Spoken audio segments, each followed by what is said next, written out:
Good morning. It's June. It's actually a couple days into June because I was supposed to make this video like a week ago and I didn't because I got sick.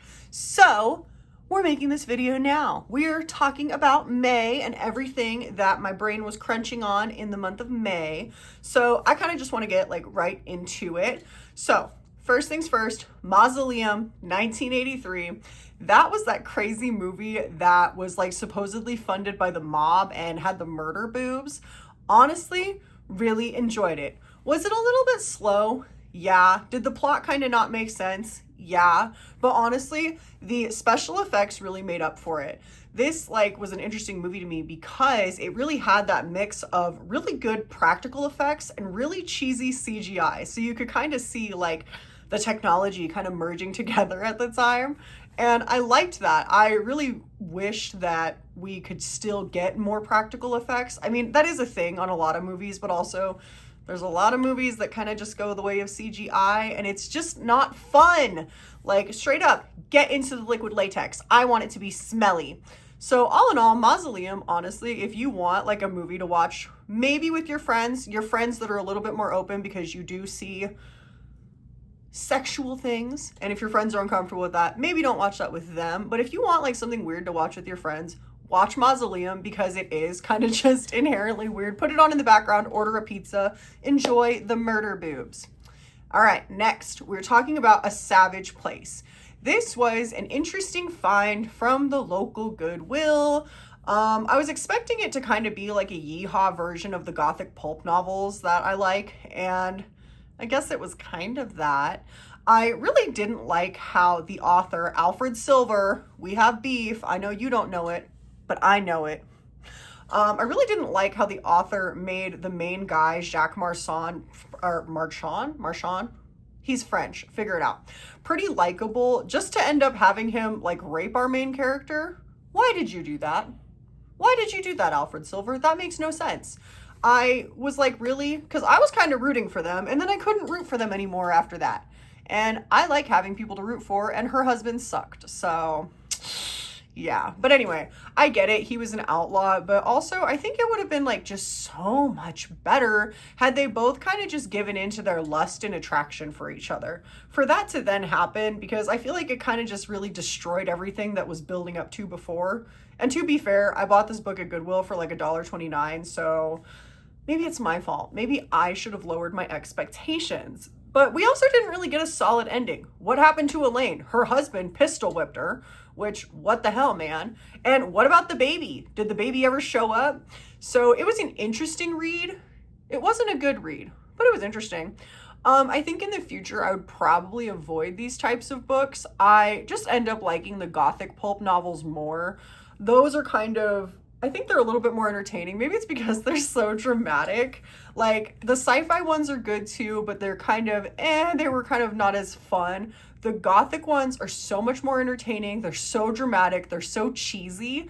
And that's what I like. I like cheese. So I'm glad I gave A Savage Place a shot.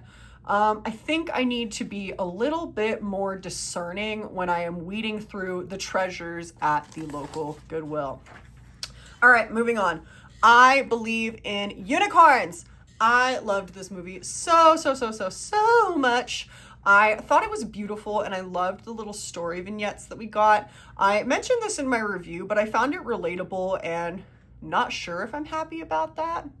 But oh well, we're here now. I think some of the things that I related to most was Davina caring for her sick mother and almost feeling trapped by that. Something that she didn't really choose, but she had to do it.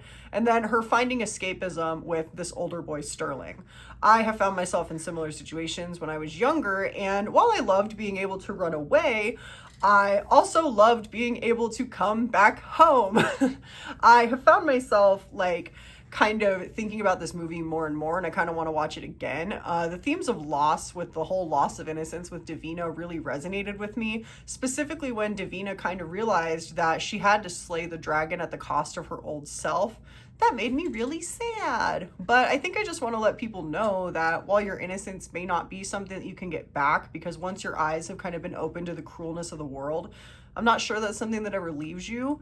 You can still get your childlike sense of wonder and your sense of whimsy and your love for the world back. So don't think that it's all over and gone.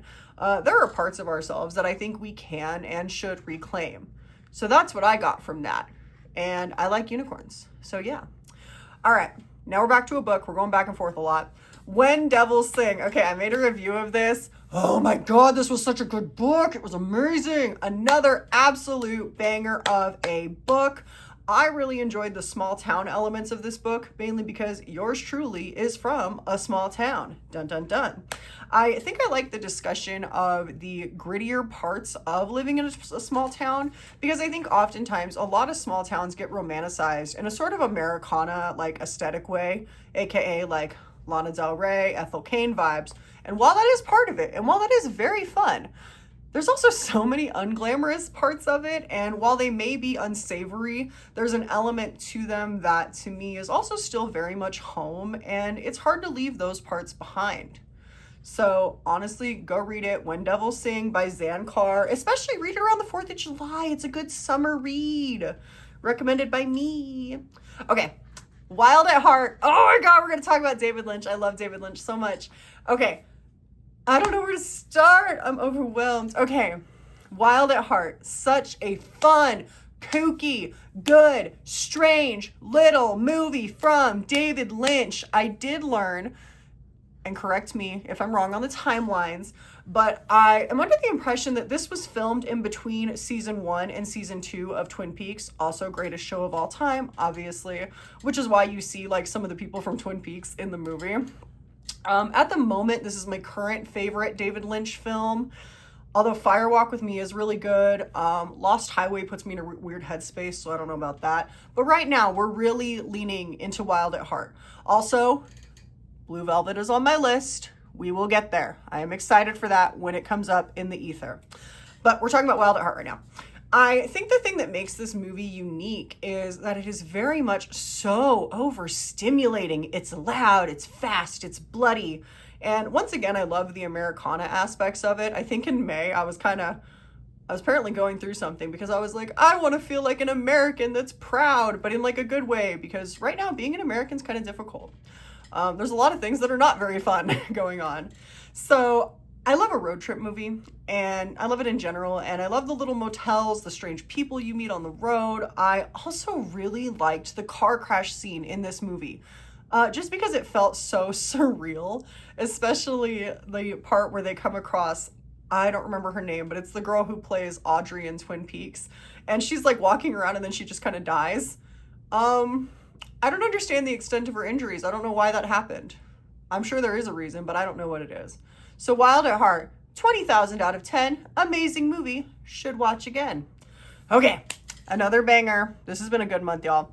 Viva! Oh my goodness, Viva! This was the movie that was about Playboy and sexploitation films of the 70s, and oh my God, I adored it. I want to watch it again. Probably will watch it again. The aesthetic goes hard. This was the movie from Anna Biller, who also did The Love Witch, and any aesthetically minded girly, y'all know The Love Witch. Go do your homework. Watch Viva too. You'll see things that intersect. I really think the thing about Anna Biller's movies is how they manage to be so immersive so easily. You're like instantly transported into a different world. It's very detail oriented. It's not just the costumes, the makeup, or the sets. It's even down to the way people talk. Every aspect of this movie is thought out, which is really cool. Sometimes actors don't need to take creative liberties. Just let Anna Biller do her thing and you will be a part of something great. So yeah, if you like The Love Witch, definitely check out Viva. It's almost like a more neon acid trip version, and you can see a lot of makeup and styling looks in Viva that eventually made their way into The Love Witch too. So you get to do the thing where you point at your screen and you're like, I've seen that before. Okay, next. Joe Dirt. I don't have much to say about this movie. I watched it with my boyfriend when I wasn't feeling well, and I don't normally watch movies like this. I just don't. But I didn't hate it. It had its moments, but mostly I just felt really bad for Joe. Everyone was really mean to him, and I don't think he deserved that. All in all, like I said, I don't really watch movies like that. I didn't hate it. I thought it was funny at times. It's just my brain just like zones out when I watch stuff like that. I don't think that's a bad thing, but it's just, I don't know. I like the weird aesthetic indie movies more. I just lean that way. But I'm glad I watched it. I was like, okay, now I understand cultural references that people make. Because sometimes I have no idea what's going on. All right, talking about a book again. And this video might be up before I finish talking about the book. No, it's not. I don't know. We'll see. So you might just hear me talk about this multiple times. The Only Good Indians. This is a horror book by Stephen Graham Jones that honestly freaked me out. I don't know if it's because it was so gruesome with its descriptions or what, but this book really managed to like linger with me. And I kind of felt like after that, I needed to get away from horror for a bit because it really stuck with me, which means the job was well done, which also, little sneak peek, spoiler alert, because the horror stuff was like really intense for me last month, I am currently reading The Night and the Moth, which I think is either a fantasy or a romantasy. And I haven't read any romantasy since I read A Court of Thorns and Roses, which was a choice on my part. I don't think those books were bad. I just think they were, I don't know. I was going through a really rough time and I felt like I needed fairy porn. So I don't know how The Night and the Moth is going to be, but because I'm very new to the like romantasy genre, but I'm excited. But this book, so horror, so scary. I also really liked that while this was a horror book, it was also a story of revenge and breaking cycles, and I appreciated that. And I said this in my video about it, but I'm going to say it again. This needs to be a show. I'm sorry. HBO, get on it. It would be so good with the right director, the right cast. It's so creepy in such a good way. Like, I don't normally say like, oh my God, this needs to be like a show, but this would be such a good show. All right, Johnny 316. We are talking about Vincent Gallo. You can leave your opinions in the comments. Everyone has an opinion on him. I have an opinion on him. He's a polarizing kind of guy. This movie was a little strange to me. I'm currently of the mindset that it's almost like a music video from the 90s and early 2000s. I also feel like this movie is that of two stories. On one hand, you see Johnny fighting temptation, that is Sally. And on the other hand, I see Sally just wanting to be seen and loved and recognized. And I don't hate Johnny for rejecting her, but I also feel bad because, like, she just wants love. All right, let's talk about it. Everybody else is talking about it. I guess I should too. We're going to talk about Euphoria. Okay, I finished Euphoria. I didn't hate it. I did feel like I was watching a different show, and I absolutely agree with everybody who is saying that Sam Levinson watched a Tarantino movie and was like, you know what? Screw the Petra Collins aesthetic that we stole. Now we're going to steal the Tarantino one. I don't hate Euphoria. I think Sam Levinson has an interesting, he's porn-brained. I'm sorry, Sam Levinson is porn-brained. I don't care what anybody says. I did watch The Idol, and my point still stands. I watched The Idol for Lily Rose Depp and Troye Sivan, and that was it. Euphoria, as far as it goes, like, nothing felt cohesive, and maybe you should have just let the show die. Like, truly, did we need season 3? Was anyone out here dying in the streets because they didn't know what happened to, like, Rue or Jules, also Jules, who was barely in this season? Like, I kind of think maybe we should have just let it die. Everybody at this point, the cast had become so, like, booked and busy that everything was cohesive. That's why Jacob Elordi was barely around. That's why, like, you know, Zendaya, she's got, like, 5 movies coming out this year. Like, it just wasn't aligned. I thought the Western thing was fun, but it really felt like I was watching such a different show than season 1 and season 2. And it kind of took it from the point where Euphoria was really, it was about like teenage girls, you know, essentially. I get it was about teenagers, but it really was centered around like women and teenage girls. But when you do that and it's directed by a man, it can kind of go a certain direction, and the show had been doing that, but it just seemed like season 3, we went full on, who cares about women and their feelings? I want to see Cassie's giant titties in the world breaking windows. And well, listen, I don't hate like sex in films. Obviously, like a good like half of my movie list is sexploitation films of the 70s. I just think could have done it better. You know, I don't know. Watch some Russ Meyer films, Sam Levinson. If you're gonna do it right, god damn it. So yeah, that's my opinions on Euphoria. I watched it. I'm glad I did. I'm more glad that the Vampire Lestat is back. That is way more important in my world. And oh my god, dude. Okay, so Interview with the Vampire and the Vampire Lestat. I'm talking about the shows. Listen, everyone can have their opinions on the casting that they want, but I'm going to tell you right now, Sam Reed, I think, is the guy who plays Lestat. He does such an incredible job. He's so good at it, and he deserves his flowers. All right, now we are at the honorable rewatchables part of my list. This is the part of my list where I talk about things that I rewatched and just kind of, you know, we reminisce. So I watched The Sweet East like twice. I was going through something in May, you guys. I don't know what was going on. I sat and like painted and watched The Sweet East twice. I just really was in the mood for a movie with like a wandering vibe. I didn't really want to be home, so the movie took me away. I really like this movie because while it does have some craziness, it is also very much a modern day Alice in Wonderland, where Wonderland is the current state of America, or at least 2023 America, is I think when this movie came out.